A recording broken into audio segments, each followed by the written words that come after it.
Good evening students. चलिए भाई, अभी इसके पहले जो है पिछले वीडियो में मैंने माइक्रो टीचिंग टॉपिक आपसे डिस्कस किया था। तो बहुत सारे बच्चों की डिमांड आई कि सर मैम से बोल दीजिए कि संस्कृत का कोई टॉपिक डिस्कस करें। तो आज हम यहाँ पे प्रत्याहार स्टार्ट करने जा रहे हैं। प्रत्याहारों से हालांकि टेट में तो बहुत सारे क्वेश्चंस आते हैं, लेकिन सुपर टेट में 1 या 2, चूँकि 10 नंबर में ही आनी है आपकी संस्कृत, तो 1 या 2 ही क्वेश्चन आपसे पूछे जाते हैं। तो प्रत्याहार क्या है, प्रत्याहारों का प्रयोग क्या है, इनकी संख्या कितनी होती है और प्रत्याहार कैसे बनाए जाते हैं और किस प्रत्याहार के अंतर्गत कौन कौन से वर्ण आते हैं, आज हम लोग यहाँ पे डिस्कस करेंगे। तो सबसे पहले हम बात करेंगे माहेश्वर सूत्र की। क्योंकि माहेश्वर सूत्र के बारे में ऐसा कहा जाता है कि ये भगवान शंकर के डमरू से निकले हुए वर्ण हैं जिनको माहेश्वर सूत्र कहा गया है। तो माहेश्वर सूत्रों में हमने क्या देखा कि जो माहेश्वर सूत्र हमारा है वो 14 पंक्तियों का एक सूत्र है। आप जरा काउंट कर सकते हैं यहाँ पे 1 2 3 4 5 6 7 8 9 10 11 12 13 14। तो ये एक 14 पंक्तियों वाला सूत्र है जिसमें पहला ही क्वेश्चन आपका बनता है कि माहेश्वर सूत्र में सूत्रों की संख्या या पंक्तियों की संख्या कितनी होती है। तो ये आपका आंसर क्या है, 14 होती है। इसके बाद इस 14 पंक्तियों से हम कितने प्रत्याहार बना सकते हैं। तो कुल प्रत्याहारों की जो संख्या मानी गई है कि टोटल प्रत्याहार कितने होते हैं, तो वो होते हैं आपके 42। यानी कुल प्रत्याहारों की संख्या कितनी है, 42 यानी 42। अब प्रत्याहारों का प्रयोग हम लोग करते कहाँ पर है, तो प्रत्याहारों का जो मुख्य प्रयोग होता है वो किसमें होता है, संधियों के निर्माण में। जितनी भी हमारी स्वर संधि, व्यंजन संधि या विसर्ग जो भी संधियां हमारी बनी हैं वो हमारे प्रत्याहारों के आधार पर ही बनी है। यानी संधियों का जो सूत्र होता है उसमें हम लोग जो प्रत्याहार प्रयोग करते हैं वही ये प्रत्याहार है। अगर उनके बारे में आपको जानकारी है तो आपको संधि निर्माण करना बहुत आसान हो जाता है। अब चलिए हम यहाँ पर देखते हैं कि प्रत्याहार हम बना कैसे सकते हैं। तो प्रत्याहार बनाने का सबसे पहला नियम होता है कि शुरुआत या प्रारंभ में हम किसी भी पंक्ति का कोई भी अक्षर ले सकते हैं, लेकिन जो प्रत्याहार खत्म होता है वो हमेशा किसी न किसी पंक्ति के अंतिम वर्ण पर ही खत्म होता है। यानी शुरुआत हम यहाँ से भी कर सकते हैं, यहाँ से भी कर सकते हैं, यहाँ से भी कर सकते हैं, लेकिन जो प्रत्याहार खत्म होगा वो हमेशा पंक्ति के अंतिम अक्षर पर ही खत्म होगा। और इसका एक क्रम होता है, आप रिवर्स नहीं बना सकते हैं। या आप यहाँ से यहाँ बना सकते हैं, आप यहाँ से यहाँ बना सकते हैं, आप यहाँ से यहाँ बना सकते हैं, नीचे से ऊपर कोई प्रत्याहार नहीं बनता है। ठीक है भाई। तो चलिए अब हम देखते हैं कि हम प्रत्याहार कैसे बनाएंगे। और दूसरी जो सबसे इंपॉर्टेंट चीज़ है कि जब हम प्रत्याहार बनाते हैं तो उस प्रत्याहार के अंतर्गत हम उन सभी वर्णों को रखते हैं, लेकिन किसी भी पंक्ति के अंतिम अक्षर को प्रत्याहार में शामिल नहीं किया जाता है। यानी किसी भी पंक्ति का अंतिम अक्षर उस प्रत्याहार के अंतर्गत काउंट नहीं होता है। तो चलिए सबसे पहला हम प्रत्याहार बनाते हैं। हमने यहाँ से शुरू किया और यहाँ पे ख़त्म किया। हमारा कौन सा प्रत्याहार बन गया, अण प्रत्याहार। तो अगर हम आपसे बात करेंगे कि अण प्रत्याहार में कौन कौन से वर्ण आते हैं, तो आ ई उ, क्लियर, ये आपका काउंट नहीं होगा। दूसरे नंबर पर देखिए हम फिर यहाँ से स्टार्ट करते हैं और यहाँ पे खत्म करते हैं।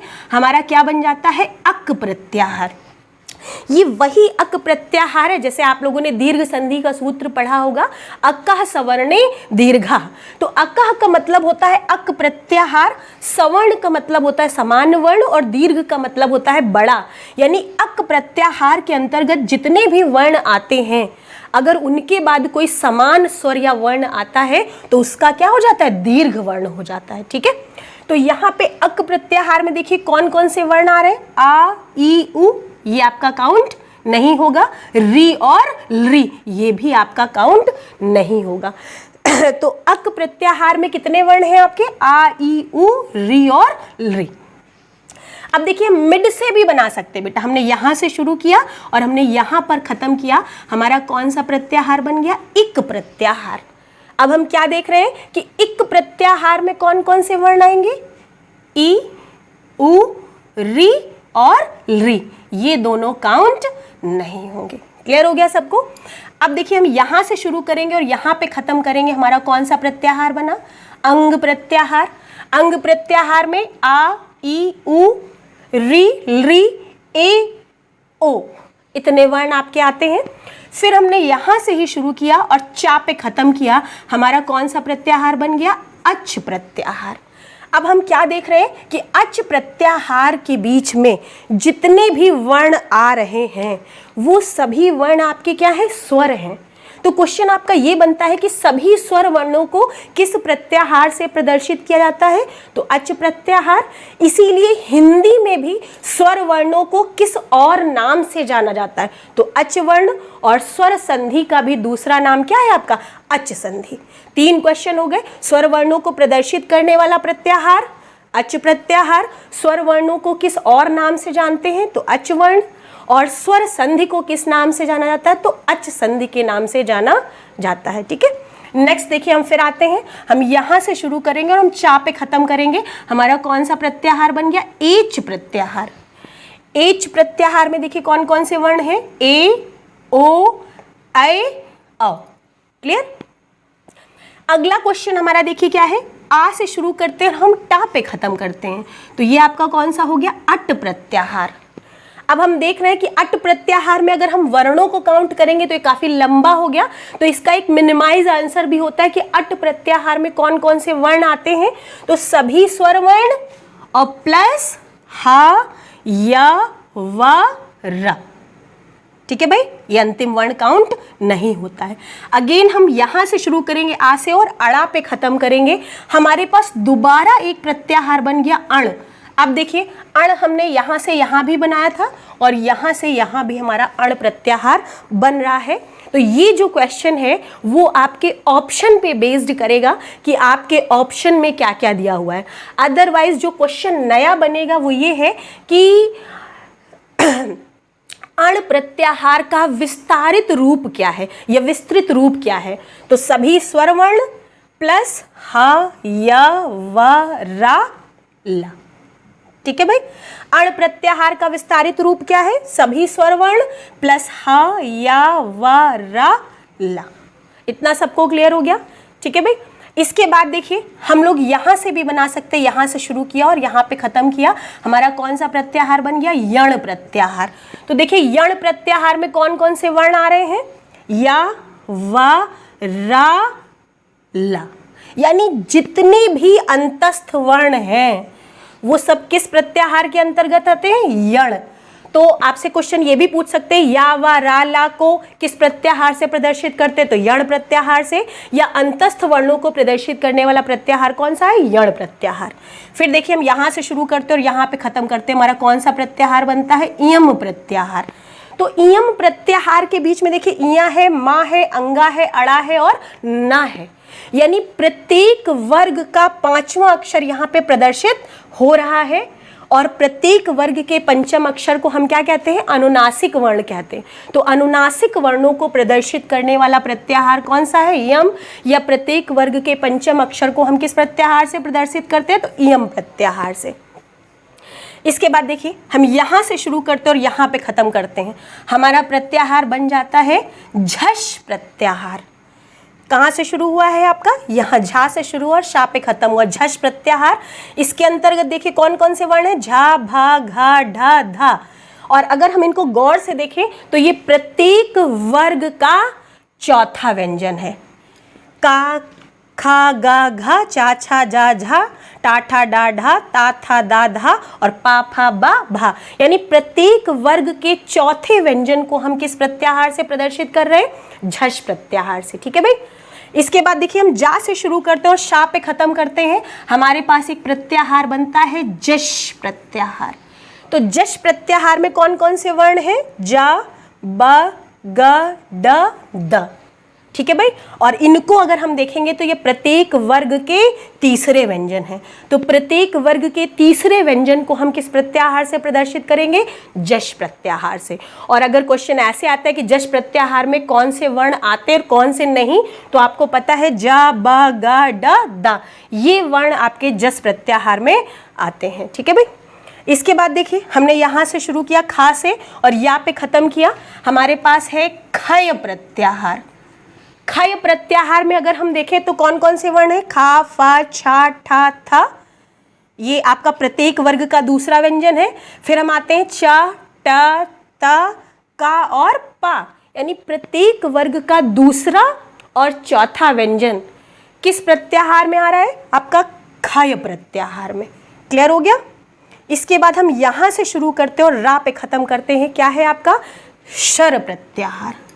तो सर प्रत्याहार में हमने क्या देखा है कि हमारे तीनों शा आते हैं और तीनों शा को यानी इनको हम लोग किस नाम से जानते हैं? क्यों भाई? ठीक है भाई, कौन से व्यंजन है ये? ऊष्म व्यंजन। ठीक है भाई, तो यहाँ पे हमने क्या देखा? ये वाली जो शा होती है वो आपकी तालव्य शा है, ये आपकी मूर्धन्य शा है और ये आपकी दंत शा है। तो सर प्रत्याहार के अंतर्गत केवल तीनों शा आते हैं, रा को काउंट नहीं किया जाता है। इसके बाद हम देखिए यहाँ से शुरू करेंगे हा से और ला पे खत्म करेंगे। हमें कौन सा प्रत्याहार मिलेगा? हल प्रत्याहार। तो हल प्रत्याहार के बीच में अगर हम देखें तो जितने भी वर्ण हमारे पास हैं वो सभी आपके व्यंजन वर्ण हैं। तो क्वेश्चन आपका ये बनता है कि व्यंजन वर्णों को प्रदर्शित करने वाला प्रत्याहार कौन सा है? हल प्रत्याहार। तो व्यंजन वर्णों को किस और नाम से जाना जाता है?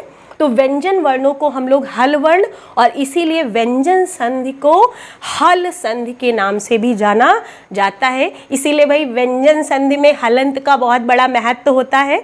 क्यों? क्योंकि उसे हम हल संधि के नाम से भी जानते हैं। इतना सबको क्लियर हो गया? तो ये जो प्रत्याहार है इससे मेन प्रत्याहार है जिससे आपके क्वेश्चंस बनते हैं। ठीक, तो प्रत्याहारों की संख्या कितनी है? आपकी 42 है। माहेश्वर सूत्र में पंक्तियों की संख्या कितनी है? 14 यानी 14 है। प्रत्याहारों का मुख्य प्रयोग क्या है? तो संधि निर्माण में सभी स्वर वर्णों को प्रदर्शित करने वाला प्रत्याहार अच और व्यंजन वर्णों को प्रदर्शित करने वाला प्रत्याहार हल प्रत्याहार है। अब देखिए दो प्रत्याहार दो बार बने हैं, एक आपका अड़ प्रत्याहार और दूसरा एक हल प्रत्याहार, हा से लेके ला तक, और एक बार हम यहाँ से शुरू करके यहाँ तक भी बना सकते हैं। तो दो बार प्रयुक्त होने वाला प्रत्याहार कौन कौन से हैं? अड़ और हल। अब एक क्वेश्चन आपका ये भी बनता है कि पंक्ति के प्रारंभ में या सूत्र के प्रारंभ में दो बार प्रयुक्त होने वाला वर्ण तो कौन सा है? हाँ, एक बार यहाँ है स्टार्टिंग में और एक बार यहाँ है स्टार्टिंग में। और पंक्ति के अंत में दो बार प्रयुक्त होने वाला वर्ण क्या है? अड़ा है। एक बार यहाँ पर है और एक बार यहाँ पर है। ये था आपका प्रत्याहार। अब आपको पता होना चाहिए कि किस प्रत्याहार के अंतर्गत कौन कौन से वर्ण आपके आते हैं और कौन कौन से वर्ण नहीं आते हैं। कई बार हमारे पास बच्चे कहते हैं मैम ये याद कैसे होगा? आप कुछ ट्रिक बताइए। तो एक पढ़ने का बेटा एक तरीका होता है। जैसे एक बार हम आपको पढ़ के बता रहे हैं, क्या लिखा हुआ है? आ ई ऊण रील रिक ए ओ ए औच है वरट लण इयम अंगणनम जभई घडधस जब गडदस खफ छठत चटतव कपय शससर हल। इसको आप इस तरह से पढ़ सकते हैं। ओके, ठीक है भाई, बाय बाय।